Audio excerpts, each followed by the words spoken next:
Okay, it's daylight savings. So this is how you reset your clock. You got to reset all your clocks. Some of them will reset manually, some of them won't. This Campark surveillance camera doesn't. So what I have to do is uh, go into, I have to stop the recording. I have to go to settings.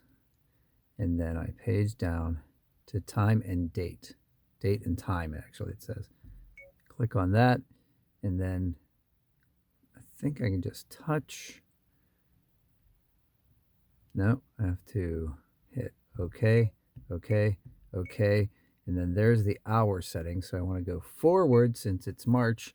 And now it's 9:08 a.m. instead of 8:08 a.m. Hit OK, OK, OK.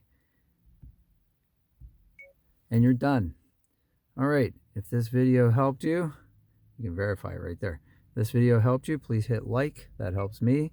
And make sure you hit record again so that it's ready to record the next time you get in the car automatically. Have a great day. See if you can help somebody today without getting caught.